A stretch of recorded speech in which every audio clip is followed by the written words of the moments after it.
سید المرسلین اما بعد فاعوذ باللہ من الشیطان الرجیم بسم اللہ الرحمن الرحیم الصلاۃ والسلام علیک یا رسول اللہ وعلی آلک واصحابک یا حبیب اللہ الصلاۃ والسلام علیک یا نبی اللہ وعلی آلک واصحابک یا نور اللہ۔ ناظرین، ایک بار پھر مسلمان کو کیسا ہونا چاہیے پروگرام لے کر ہم حاضر ہیں، اور آج کے پروگرام کا موضوع ہم سب کے لیے بہت ضروری ہے۔ مسلمان کو کیسا ہونا چاہیے آج کے ٹاپک سے اور زیادہ اچھے انداز میں واضح ہوگا، مگر اس سے پہلے کہ ہم تاریخ کے ایک عظیم واقعے کی طرف چلیں، درود پاک کی فضیلت پر مشتمل ایک خوبصورت حدیث پاک، نبی پاک صلی اللہ تعالی علیہ وسلم کا فرمان عالی شان، جس کا مضمون ہے کہ جو کوئی شخص مجھ پر ایک بار درود پاک پڑھے اللہ تعالیٰ اس پر 10 رحمتیں نازل فرماتا ہے۔ جو کوئی مجھ پر 10 بار درود پاک پڑھے رب کریم اس پر 100 رحمتیں نازل فرماتا ہے، اور جو کوئی شخص مجھ پر 100 بار درود پاک پڑھے اس کی دونوں آنکھوں کے درمیان لکھ دیا جاتا ہے کہ یہ بندہ دوزخ کی آگ اور نفاق سے بری ہے۔ سبحان اللہ، سبحان اللہ۔ ذرا سوچئے 100 بار درود پاک پڑھنے میں وقت ہی کتنا لگتا ہے، کام تھوڑا ہے، ثواب اور اجر کتنا زیادہ ہے، پھر بھی ہم درود پاک پڑھنے میں سستی کریں تو یہ ہماری ہی کوتاہی ہے۔ آئیے مل کر محبت کے ساتھ درود پاک پڑھ لیجئے، صلو علی الحبیب صلی اللہ تعالی علی محمد صلی اللہ علیہ وسلم۔ آج ناظرین ایک تاریخ کا عظیم واقعہ سنانا ہے، ایک ہسٹوریکل ایونٹ اسلامی تاریخ میں ملتا ہے، اس پر بات کرنی ہے، اور چونکہ یہ ایونٹ، یہ واقعہ بھی رمضان میں ہوا، اس لیے اس پر بات بڑی ریلیونٹ ہے اس مہینے میں، اور انشاءاللہ اس سے ایک سبق بھی لینا ہے۔ 10 رمضان المبارک کو سن 8 ہجری یہ واقعہ پیش آیا، اور اس میں بعض روایتیں مختلف بھی ہیں۔ 10,000 یا 12,000 کے لشکر کو لے کر میرے آقا مدینے والے مصطفیٰ صلی اللہ تعالی علیہ وسلم مکہ پاک کے لیے روانہ ہوئے۔ تھوڑا سا بیک گراؤنڈ یاد رکھنا بہت ضروری ہے۔ نبی پاک علیہ السلام نے جب ہجرت کی تھی، یعنی سن ہجری، پہلے سن ہجری بنا وہ کہ جس میں میرے آقا دکھی دل کے ساتھ پریشانی کے عالم میں، یعنی گویا خوف کی فضا تھی، مسلمانوں پر ظلم و ستم کی آندھیاں تھی۔ نبی پاک جب مکہ پاک سے مدینہ طیبہ گئے تو بڑے افسردہ تھے۔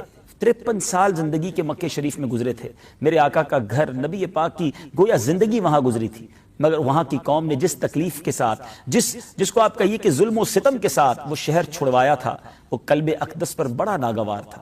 مگر ودن 8 ایئرز، بہت طویل عرصہ نہیں ہوا، صرف 8 سال کے بعد میرے آقا اب مکے کی طرف آ رہے ہیں، گویا مکہ فتح ہونے والا ہے۔ اب بڑی خوبصورت اسٹریٹجی اپنائی گئی۔ سب سے پہلے تو چونکہ روزے سے تھے صحابہ کرام، سفر بھی جاری تھا، جہاد کے لیے جا رہے تھے، تو پیارے آقا نے روزہ جو ہے گویا ختم کر دیا۔ صحابہ کرام کو بھی یہ تعلیم دینا مقصود تھا، سب نے پھر روزے کو ایک طرح سے توڑ دیا تاکہ بعد میں بھی روزہ رکھا جا سکتا ہے۔ اب چونکہ یہ سفر بھی تھا اور ڈیفیکلٹ ٹریول تھا، اس کے بعد نبی پاک علیہ السلام کی طرف سے یہ آرڈر، یہ حکم جاری ہوا کہ جب مکہ پاک سے قریب پہنچ گئے کہ اب ہر صحابی رسول اپنا اپنا الگ چولہا جلائے۔ رات کا وقت تھا ناظرین، جب اندھیری رات ہو تو چھوٹی سی آگ بھی دور سے نظر آتی ہے۔ اب جب 10,000 چولہے جلے تو آپ سمجھ سکتے ہیں کہ کتنا خوبصورت اور کیسا عالی شان منظر ہوگا۔ ادھر کفار قریش کی طرف سے کچھ لوگ جاسوسی کرنے آئے تھے کہ لشکر قریب آ گیا ہے، دیکھے تو صحیح تعداد کتنی ہے۔ جب 10,000 چولہے جلتے ہوئے دیکھے گئے تو وہاں ایک ہیبت طاری ہو گئی کہ مسلمان تو ایک بہت بڑا لشکر لے کر آئے ہیں، آج ہماری خیر نہیں ہے۔ وہاں پریشانی کی فضا ہو گئی، اور یہ اسٹریٹجی جو ہے وہ ان کو خوف زدہ کرنے میں کامیاب رہی۔ اب کیا ہوا؟ مگر یہاں کونین کے والی صلی اللہ تعالی علیہ وسلم لڑائی کرنے نہیں، گویا ایک محبت اور امن اور پیس کا پیغام لے کر گئے تھے۔ حالانکہ ادھر والوں کی طرف سے ظلم تو بڑا ہوا تھا، مگر یہاں محبت تھی، پیار تھا، درگزر تھا۔ ایک صحابی رسول نے ایک جملہ کہا، آج تو گھمسان کی لڑائی کا دن ہے، تو نبی پاک علیہ السلام نے اس جملے کے جواب میں ارشاد فرمایا، الیوم یوم المرحمہ، آج تو رحمت کا دن ہے۔ اب پیارے آقا علیہ السلام نے ایک پہلا حکم جاری کیا، جو شخص ہتھیار ڈال دے اس کے لیے امان ہے، اس کو کوئی سزا نہیں دی جائے گی، اس کے اوپر حملہ نہیں کیا جائے گا۔ دوسرا پیغام جاری کیا، جو شخص اپنا دروازہ بند کر لے اس کے لیے بھی امان ہے، اور جو فرمایا جو کعبے میں داخل ہو جائے اس کے لیے بھی امان ہے۔ فرسٹ آف آل پہلا اعلان ہی پیس کا۔ بہت بڑا مسکنسیپشن ہے ناظرین، آج لوگ کہتے ہیں جناب کہ اسلام تلوار کے زور پہ پھیلا ہے۔ نبی پاک نے محبتوں سے، پیار سے، درگزر سے، معافی سے اسلام کو کس پیارے انداز میں پھیلایا۔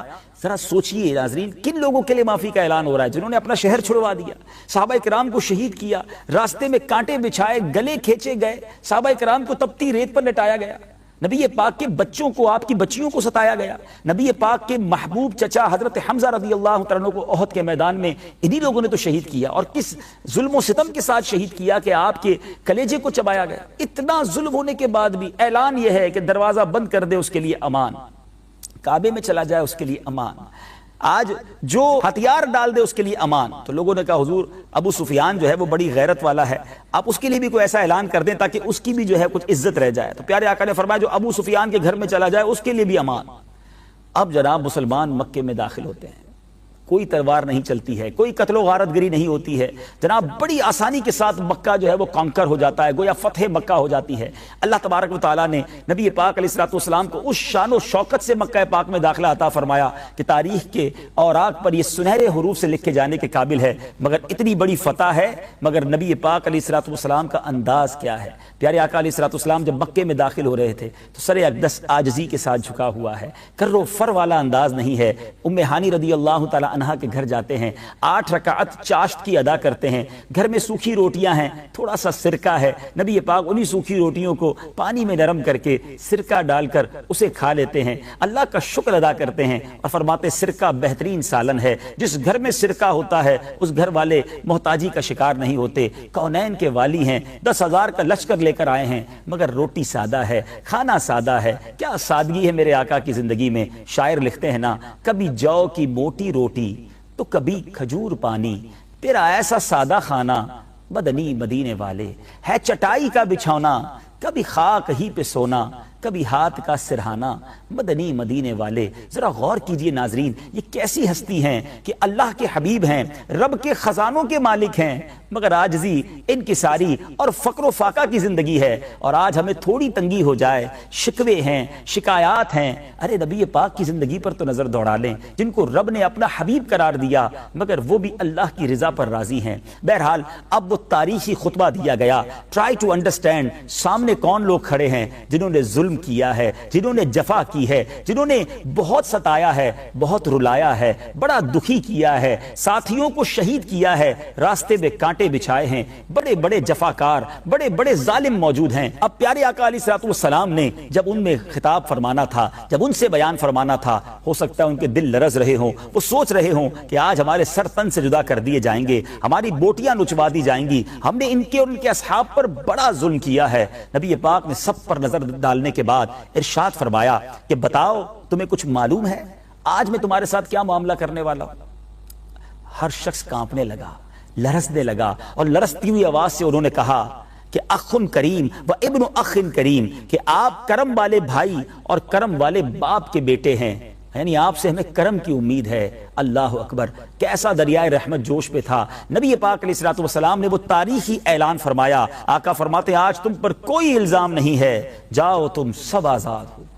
جب یہ تاریخی اعلان ہوا تو سسکیاں بلند ہوئیں، لوگ زاروں کتار رونے لگے۔ نوبڈی ایکسپیکٹ، کوئی توقع نہیں کرتا تھا کہ آج ہمیں معافی مل جائے گی۔ جن کو ستا کر گھر چھڑایا، جن کو ستا کر وطن چھڑایا، جن کو یہاں چین سے رہنے نہ دیا، جن پر قاتلانہ حملے کیے، جن کے بچوں کو ہم نے رلایا، اور آج وہ آ کر ہمیں معاف کر رہے ہیں، طاقت میں ہیں، جو چاہے وہ کر سکتے ہیں، مگر معافی کا اعلان تھا۔ اللہ اکبر۔ ناظرین یہاں تک تو شاید واقعہ کئی بار سنا ہوگا، مگر اس معافی کا فائدہ کیا ہوا، اس معافی کا رزلٹ کیا نکلا؟ تاریخ کی کتابوں میں لکھا ہے کہ بڑے بڑے سرداران قریش، بڑے بڑے کفار جو تھے وہ کلمہ پڑھ کر مسلمان ہو گئے کہ اسلام اتنا خوبصورت اور اتنا پیارا مذہب ہے تو کیوں نہ اسے ہی اختیار کر لیا جائے۔ اب ایک اور میٹر باقی تھا کہ جب صحابہ کرام علیہم الرضوان مکے سے ہجرت کر کے مدینہ شریف چلے گئے تھے تو مکے میں ان کی جائیدادیں تھیں، ان کے گھر تھے، ان پر کفاران قریش نے قبضہ کیا ہوا تھا۔ اب وقت تھا کہ وہ جائیدادیں واپس لی جائیں اور صحابہ کو واپس لوٹائی جائیں، مگر شاید آسمان نے اس سے پہلے ایسا منظر نہیں دیکھا ہوگا کہ نبی پاک صلی اللہ تعالی علیہ وسلم نے اعلان کیا کہ اے صحابہ کرام، اے مدینے سے آنے والوں، اپنی ساری پراپرٹی، اپنی ساری جائیداد تمام مکے والوں کو ہبہ کر دو، انہیں بخش دو۔ وہ لوگ حیران ہو گئے کہ انہی کی پراپرٹی پر ہم نے قبضہ کیا ہے، مگر اسلام کتنا خوبصورت مذہب ہے کہ اب ہمارے مسلمان بھائی ہو گئے ہیں، اگر یہ گھر پر بیٹھ چکے ہیں یہ گھر انہیں ہی دے دیا جائے۔ اس سے پہلے ایسے فیصلے آسمان نے نہیں دیکھے تھے، اس دنیا میں کبھی نہیں ہوئے تھے۔ آج بھی تاریخ کی کتابوں میں فتح مکہ کا واقعہ ایک سنہرے حروف سے لکھا ہوا ہے۔ یہ ہے میرے آقا کی سیرت، یہ ہے نبی پاک کی شان اور شوکت، ایک قدرت تھی، پاور تھی، جو چاہتے وہ آرڈر دیتے، مگر معاف کیا، مگر درگزر کیا، مگر درگزر کر کے حاصل کیا ہوا؟ دل جیت لیے، اپنا بنا لیا، وہ بھی مسلمان ہوئے، ان کی آنے والی نسلیں بھی مسلمان ہوئی۔ اگر لڑائی ہوتی، سر کٹتے، کچھ جہنم میں چلے جاتے، کچھ کفر پر ڈٹے رہتے، مگر معافی نے کئیوں کو اپنا بنا لیا۔ This is the lesson، یہ سبق سیکھنا ہے۔ اگر آپ دشمنی رکھنا چاہتے ہیں تو وہ بڑھتی چلی جائے گی، آپ معاف کیجئے، لوگ دوست بن جائیں گے، لوگ قریب آ جائیں گے۔ تو ناظرین، باتیں بہت ساری اس واقعے سے ہی سیکھی جا سکتی ہیں۔ آج ہم کیا کر رہے ہیں؟ آج ہمارے معاشرے میں کیا ہے؟ کیا ہم معاف کرتے ہیں؟ کیا ہم درگزر کرتے ہیں؟ کیا ہم کسی کو کسی وجہ سے، اگر اس کی وجہ سے تکلیف پہنچ جائے تو اس کو اللہ کی رضا کے لیے معاف کرتے ہیں، یا بدلہ ریونج لینے کی کوشش کرتے ہیں؟ ٹٹ فور ٹیٹ، جیسے کو تیسا۔ بندہ کہتا ہے میں نہیں چھوڑتا کسی کو، مجھے کوئی برا کہے گا تو میں بتاؤں گا اس کو میں کون ہوں۔ اور سچی بات یہ ہے وہ بتاتا ہے وہ کون ہے، کیونکہ اگر کسی بدتمیز نے آپ کے ساتھ بدتمیزی کی ہے، کسی بدماش نے آپ کے ساتھ بری بات کی ہے، اور اب آپ بھی وہی ایٹیٹیوڈ اپنا رہے ہیں، تو پھر آپ بھی بتا رہے ہیں نا آپ کیا ہیں، آپ کی تربیت کیا ہے۔ جو لوگ کہتے ہیں نا میں بتاؤں میں کون ہوں، تو واقعی وہ اندر سے بتا دیتے ہیں وہ کون ہے۔ یہ بڑا عجیب سا ایک محاورہ ہے ناظرین، کہ ہم تو جناب شریف کے ساتھ شریف ہیں اور بدماش کے ساتھ بدماش ہیں۔ مجھے آج تک سمجھ نہیں آیا کہ یہ بدماشی کا بٹن کہاں لگا ہوتا ہے آپ کے اندر، کہ جناب بدماش کو دیکھ کر آپ بھی بدماش ہو جاتے ہیں۔ ارے جناب، شریف آدمی شریف کے ساتھ بھی شریف ہوتا ہے، بدماش کے ساتھ بھی شریف ہوتا ہے، جبھی تو بدماش پر شرافت کا اثر ہوگا نا۔ آپ سمجھ رہے میری بات؟ نبی پاک علیہ الصلوۃ والسلام نے پتھر کھائے ہیں، پتھر اٹھا کر واپس مارے نہیں ہیں۔ کیا وہ اشعار بھول گئے؟ سلام اس پر کہ جس نے گالیاں سن کر دعائیں دی، سلام اس پر کہ جس نے خون کے پیاسوں کو قبائیں دی۔ ہم گالی دینے والے کو معاف نہیں کرتے، ہم ٹھوکر لگ جائے کسی کی چھوٹی بات پر اتنا بڑا جھگڑا، اور یہ جھگڑے رمضان میں زیادہ نظر آتے ہیں بدقسمتی کے ساتھ، حالانکہ شیطان بند ہے، لیکن ہیبٹ بن چکی نا، ہمیں برداشت ہی نہیں ہے۔ آج ٹریفک کا چھوٹا سا معاملہ، کسی کی موٹر سائیکل کسی سے ٹکرا جائے، اندھے ہو، دیکھتے نہیں، چلانا نہیں آتی، اب وہ بھی کہتا ہے اچھا بتاتا ہوں میں اندھا ہوں کہ نہیں ہوں۔ آستینیں وہ چڑھاتا ہے، ادھر یہ آستینیں چڑھتی ہیں، پتھراؤ ہوتا ہے، مار دھاڑ ہوتی ہے، کسی کا شیشہ ٹوٹتا ہے، کسی کا سر پھوٹتا ہے۔ پہلی باری میں ہی معاف کر دیا جاتا، تھوڑا سا سمجھ لیا جاتا کہ غلطی ہو گئی، بندہ کہہ دے بھائی جان غلطی ہو گئی معاف کر دیجیے، کوئی بات نہیں، ختم ہو جاتا نا معاملہ۔ کبھی اگر آپ جیلوں کا دورہ کریں نا، اللہ تعالیٰ ویسے ہم سب کو جیل سے محفوظ رکھے، لیکن جو قیدی ہوتے ہیں ان سے پوچھیں، انٹرویو لیں، تو اکثر وہ ہوں گے جنہوں نے غصے پر قابو نہیں رکھا تھا، چھوٹی سی بات پر قتل تک بات پہنچ گئی، ایک قبر میں پہنچ گیا، دوسرا جیل میں پہنچ گیا۔ نہ کریں ناظرین، اسلام معافی اور درگزر کا درس دیتا ہے۔ سرور کائنات صلی اللہ علیہ وسلم کی شاندار حدیث ہے، بخاری شریف کی حدیث ہے۔ پیارے آقا علیہ السلام فرماتے ہیں پہلوان وہ نہیں جو کسی کو غصے کے وقت پچھاڑ دے، نبی پاک فرماتے ہیں پہلوان وہ ہے جو غصے کے وقت اپنے آپ کو قابو میں رکھے۔ اصل کام یہ ہے۔ میں آپ سے سوال کرتا ہوں، غصے کا جواب دینا تو بڑا آسان ہے، کسی نے برا کہا میں نے بھی برا کہہ دیا، ہاتھ اٹھایا میں نے بھی ہاتھ اٹھا دیا، نہیں، برداشت کرنا مور ڈیفیکلٹ۔ تو مرد ہیں تو مردانگی والا کام کریں نا، کہ برداشت کریں۔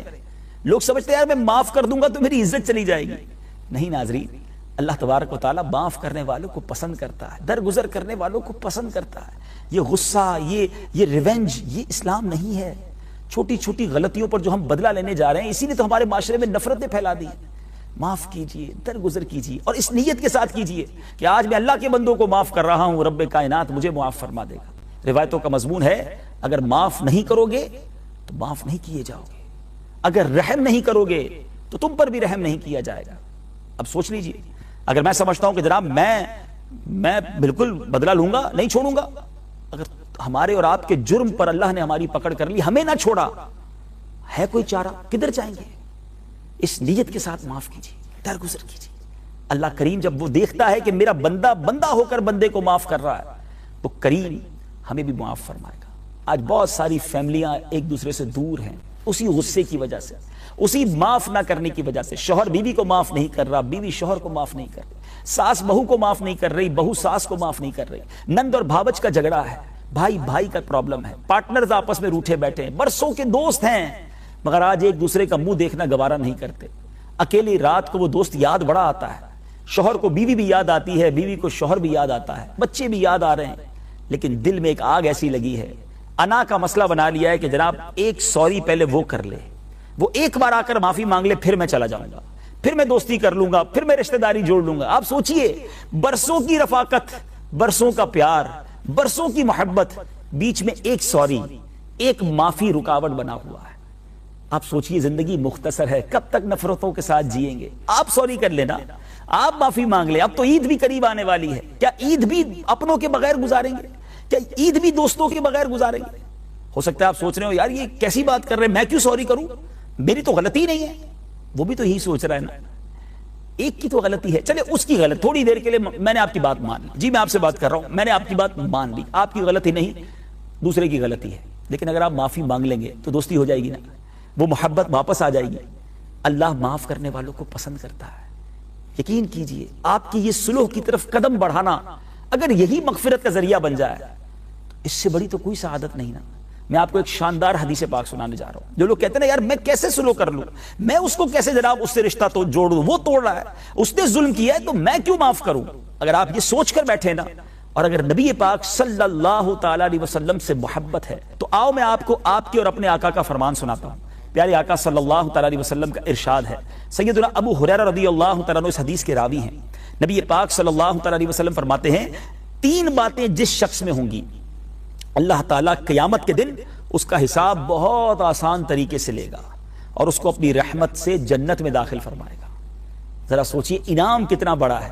اربوں روپے خرچ ہو جائے نا, میری ساری زندگی کی ساری چیزیں مجھ سے لے لی جائیں اور اس بات کی گارنٹی دے دی جائے کہ اللہ جنت میں داخل کر دے گا اور مجھ سے حساب آسانی سے لے گا. کیونکہ یہ بات طے ہے کہ اگر حساب لیا گیا تو مارے جائیں گے, گناہ ہی گناہ ہیں, خطائیں ہی خطائیں ہیں. اللہ اپنے کرم سے جنت میں داخل کر دے, یہ اسی کی مہربانی ہوگی. لک ایٹ دا ریوارڈ, انعام کتنا بڑا ہے. اب 3 باتیں ہیں, پلیز ناظرین, رمضان جانے والا ہے, اپنا لیجئے, اپنے دل میں بسا لیجئے.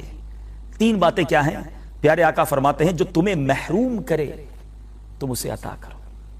ہم کہتے ہیں نا مجھے تحفہ نہیں دیا, عید والے دن بھی نہیں بلایا, شادی میں بھی نہیں بلایا, میں کیوں بلاؤں اپنے بچے کی شادی میں.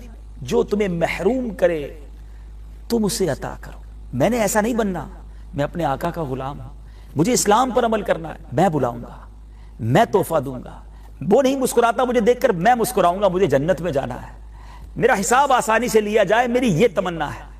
دوسری بات, جو تم سے قطع تعلق کرے, جو تم سے کٹ آف کرے, آقا فرماتے تم اس سے ملاپ کرو. لوگ کہتے ہیں جناب وہ رشتہ داری توڑ رہا ہے, میں تو نہیں توڑ رہا, وہ نہیں آتے ہمارے گھر. آپ آگے بڑھ جائیں, جنت میں جانا ہے, اللہ کے حبیب علیہ الصلوۃ والسلام کی زبانی جو انعام ملا ہے وہ حاصل کرنا ہے. آپ آگے بڑھ جائیے, فیملی جڑ جائے گی, نہ رہیے اپنوں سے دور. مجھے پتا ہے آپ کو وہ یاد آتے ہیں, آپ کو ان کے بغیر نہیں سکون مل رہا, لیکن وہ انا ہے, وہ ایگو ہے کہ میں کیوں معافی مانگوں, ان کو معافی مانگنی چاہیے. میں یہاں ماؤں سے بھی کچھ عرض کرنا چاہتا ہوں کہ جن کی وجہ سے 2 بچے یعنی آپ کی بہو اور آپ کا بیٹا الگ بیٹھا ہے. میں بیٹی کی ماں سے بھی بات کرنا چاہوں گا جس نے اپنی بیٹی کو سمجھایا ہوا ہے کہ خبردار تم اپنے سسرال گئی, جب تک وہ نہیں آتے تم نے نہیں جانا. اور جو بیٹے کی ماں ہے وہ کہتی بیٹا تم نے قدم نہیں نکالنا جب تک پہلے ان کو آ کر جھکنے دو. آپ تم ماں ہیں, ان بچوں کو ملنے دیجئے, معاف کر دیجئے, آپ آگے بڑھ کر ملاپ کروا دیجئے. کیا معلوم یہی ہماری مغفرت کا ذریعہ بن جائے. غور کیجئے. اب سنیے تیسری بات, آقا علیہ الصلوۃ والسلام فرماتے جو تم پر ظلم کرے تم اسے معاف کر دو.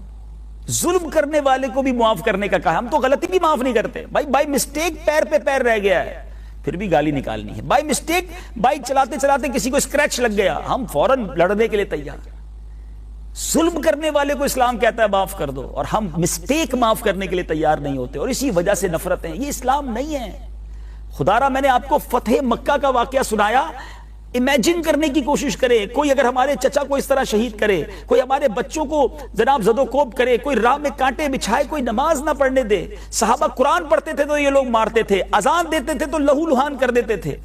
اسلام کا نام لینا گویا جرم تھا. کئی صحابہ ایسے جن کو تپتی ریت پر لٹایا جاتا تھا.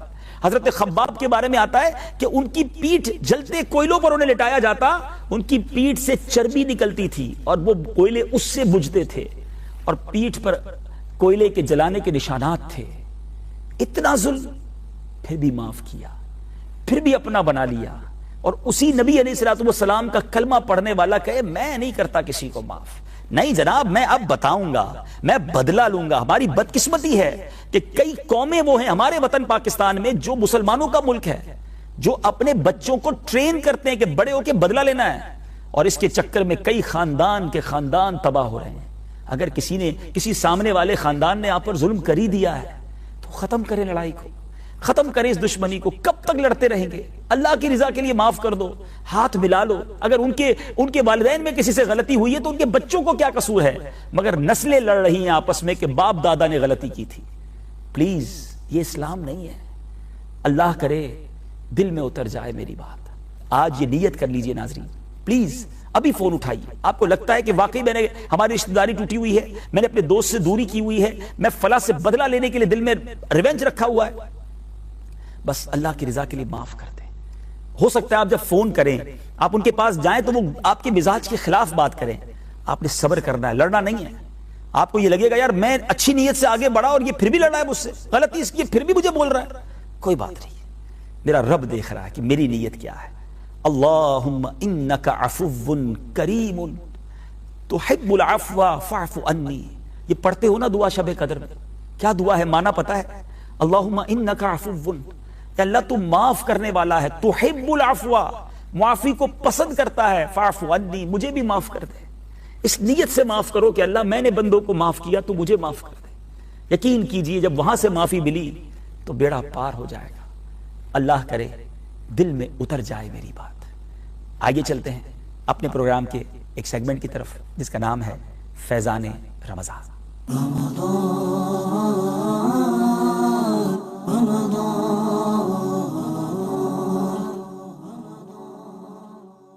ناظرین، فیضان رمضان میں ایک بار پھر حاضر ہیں، اور آج ہم نے سیکھنا ہے کہ شب قدر میں یعنی رمضان کی طاق راتوں میں وہ کون سی عبادات ہیں جو ہم نے کرنی چاہیے۔ سبحان اللہ، ویسے تو جتنی عبادتیں کریں وہ کم ہیں، مگر چند مخصوص عبادتیں میں آج عرض کروں گا۔